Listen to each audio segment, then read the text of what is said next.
Hey, how is everybody doing? I am doing okay. I ended this week off just a little over 1,000 in profit, and I have a few takeaways that I just want to document for the right now and for the future because it's important to review what you've done. Your past can either be there to hurt you or help you, and I'm choosing for my past to help me move on in my journey of trading. Not to get cliche, um, but you need to learn from your past. Those mistakes could be wins, those losses, those L's you could turn into learning moments. Jumping into it, the first takeaway I would have to give it to how I was emotionless as I was trading. Trades would go against me, they would go for me. However, as I was sitting there, I was just straight face. We're human. It's okay if you have emotions, but are you mature enough, responsible enough to control them? Are you gonna get are you gonna let a little bit of anger, frustration, FOMO get in the way of your trading setup, which you planned beforehand? You're gonna I know I'm still gonna have emotions. You're going to still have emotions. We can't be robots. But it's your choice if you're gonna let those emotions override your plans that you made. Very, very important in trading. There's so many videos on that, and each video that I watch on that topic, it's always like it's something new. It's so interesting to watch, and I felt like I learned a lot from those, psychology videos.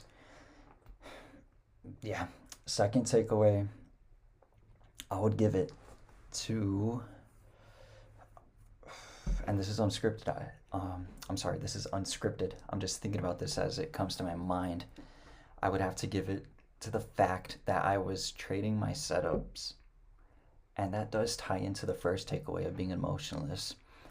Um, yeah, I traded every setup that I planned beforehand accordingly. If I had to adjust to market conditions, then I would do so.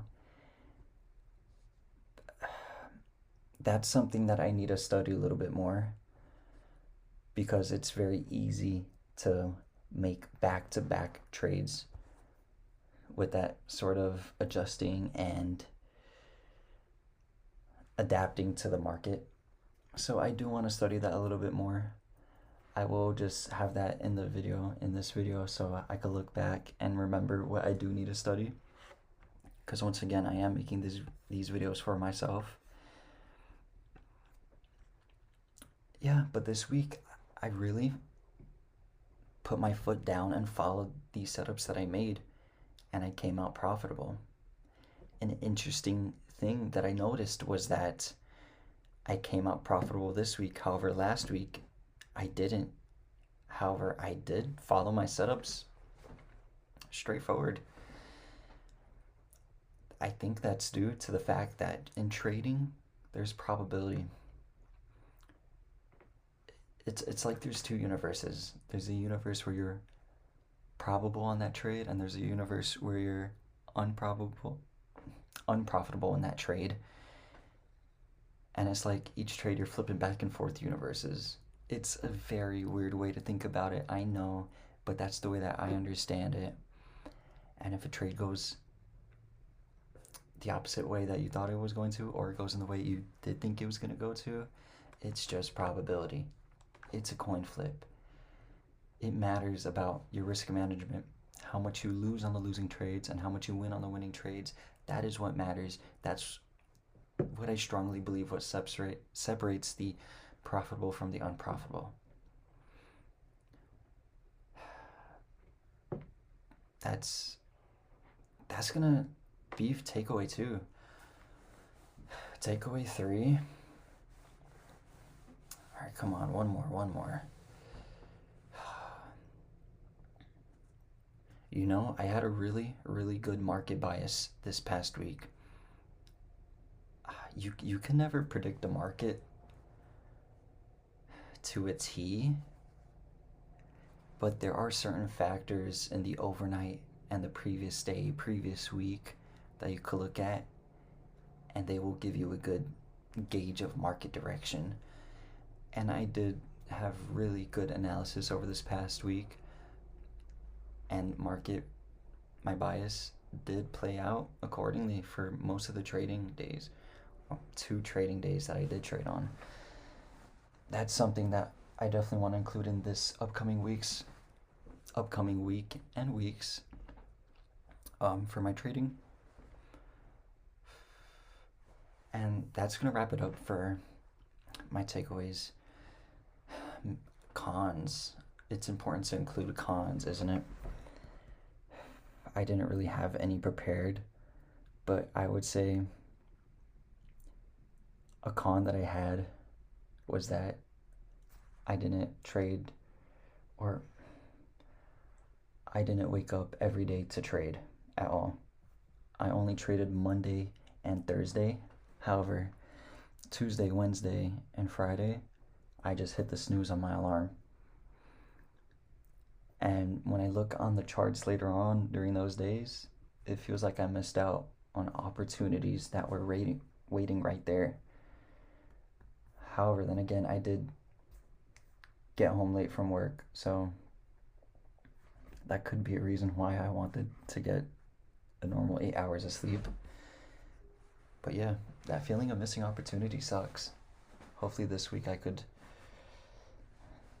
wake up every day, have that discipline to just get up, get going.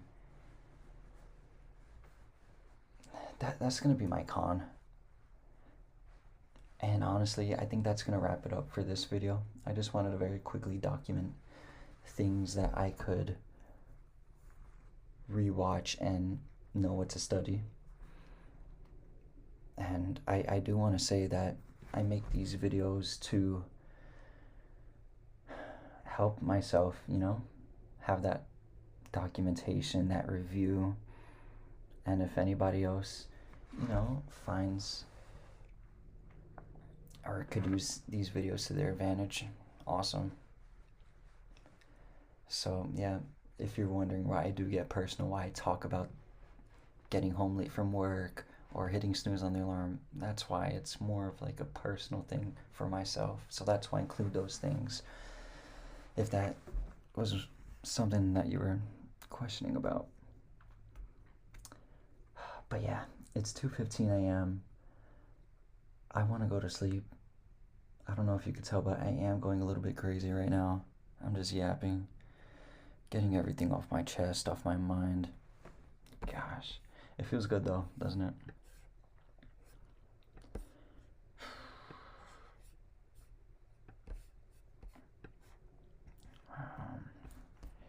Like, I'm literally looking at charts right now, and I freaking love it.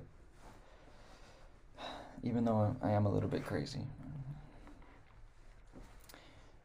Before I start yapping more, I'm just gonna cut it off here. I could talk for hours and hours about trading, but I'll save you and myself the drama, the trading drama. See y'all next week. Hopefully it plays out. Hopefully probability plays out in my favor. Who knows? Like I said, there's 2 freaking universes apparently where I'm profitable and I'm unprofitable. Yep. Peace out.